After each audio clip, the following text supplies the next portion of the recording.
So let's move into some TV. Yes. We had 3 of our favorite shows, 2 finales and 1 premiere. Yes. Let's start with the finales. Burn Notice. Yes. The summer season finale, as they call it, because they split it into 2. Yes. Man, how good was that?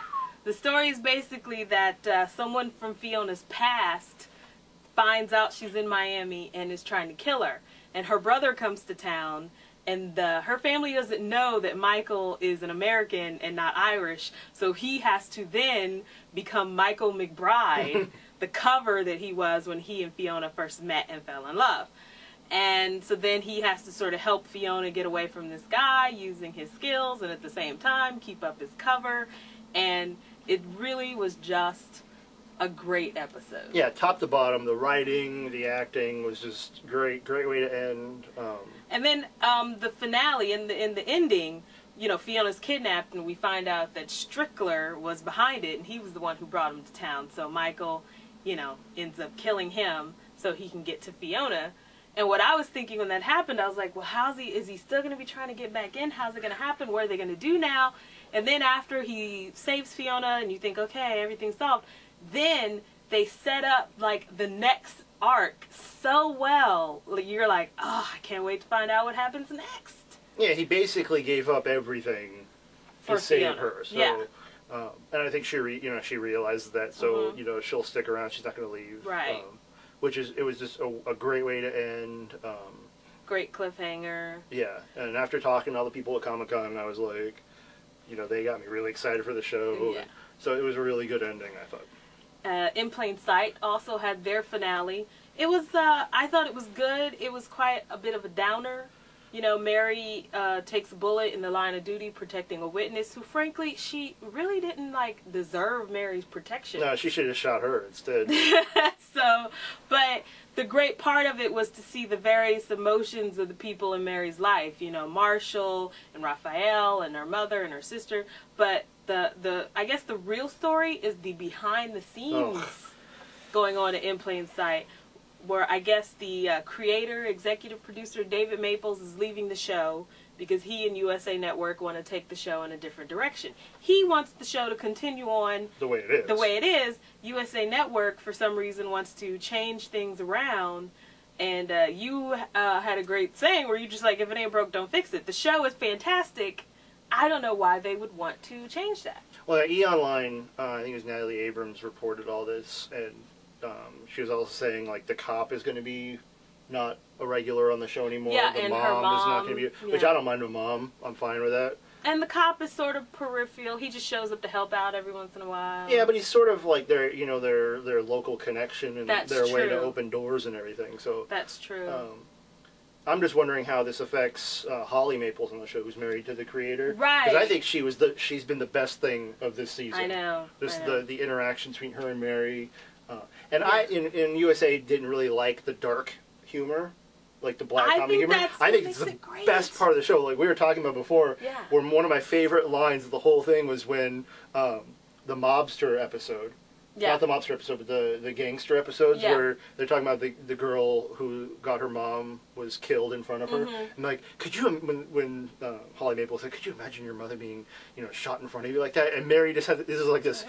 Yeah, she's this look on her face. This great look on her face. And it's like, that right there is the whole, why the show is successful. And the thing is, on USA, they've got Psych and they've got Monk and even Burn Notice, where the comedy is a little more like it's like straightforward sort of traditional comedy.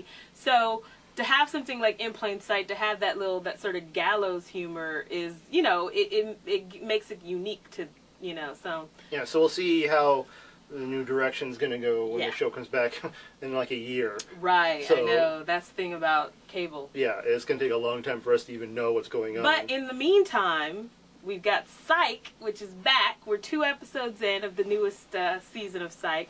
First episode, Carrie Elways played an art thief. It wasn't the best, but, you know, I love Carrie Elways. Yeah.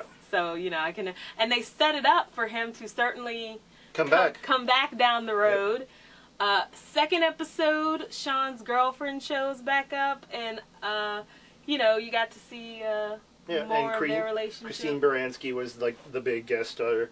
I thought the episode was good. Yeah. Twist I didn't see at the end. I didn't see it coming. And I laughed a lot, so I laughed more than I did the first episode, so I'm glad it's back. And some nice interaction between Sean and his dad. Yeah. You know. Which I think they should do more. I'm going to do a really quick note. I've been watching Monk just because it's the last season, and I know I don't like Trailer Howard because I was a big fan of Sharona. Yeah, I was a huge fan of Sharona, and when she left the show, I didn't want to watch it anymore. But I'm watching it since the last season.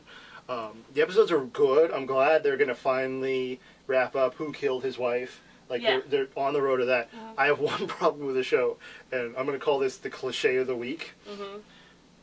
Stop doing cases where the characters are working on 2 separate cases, and in the end you figure out they're both connected. I'm so sick of that.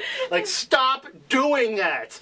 And it's sort of like a procedural cliche, like you say. It's cliche of the week. It happens on everything.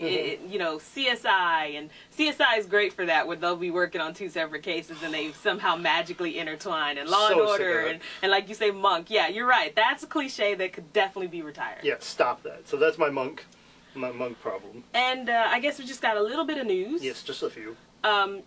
You know, they announced that they're going to make a Battlestar Galactica movie, and, you know, I'm a huge BSG fan, and I'm so excited.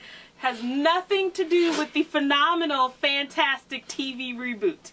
It's going to go specifically off of the original version, which I also enjoyed. But when you got this fantastic new version with a rabid fan base who are clamoring for more, and a great cast, why?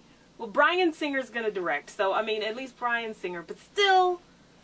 Yeah, there's this movie that came out a while ago make any sense to me. Called District 9. I'm going to remake it, just because it's been, you know, a while since people have seen it. Is it going to be at all connected to the original? It's my own ideas. Okay. You know, so... that just doesn't make any sense to me at all. They're just trying to capitalize off the name, I think. No, that's exactly what they're doing. And, do we have time for our last story? Yeah, we do. Quickly. You know, there's been an ongoing case about the rights to Superman and the heirs of Jerry Siegel. Yes. They were awarded a few more rights, a few more of the copyright. Basically everything in the beginning where Krypton explodes. Basically, they got all the origin stuff. Yeah, all the stuff from Krypton and when he gets sent to Earth, that's what they got. Yes. So if Warner wants to make a movie with any of that information, they have to pay up the wazoo. And it's an ongoing case. Well, the other big thing is in 2013, all of the rights, everything goes back to them. Yeah. And that brings the point is DC sort of loses that, so then will the family take it to Marvel? That's a big story there. That's true. That's true. So let's go with Stump Those really quickly. Okay. So we're talking about The Goods with Jeremy Piven. Well, we didn't really talk about it, but we mentioned it. Okay, go ahead. And then in Superman and stuff. So here's my question. In Justice League Unlimited, the big cartoon with all Justice League, Jeremy Piven was in 3 episodes. Yes. What character did he play? B-list superhero, I'll give you that. B-list superhero in Justice League Unlimited. He was in the episode, that great episode with Booster Gold. Oh, that was such a great episode.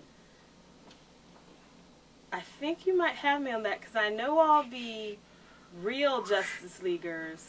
He's also a big character in Blackest Night.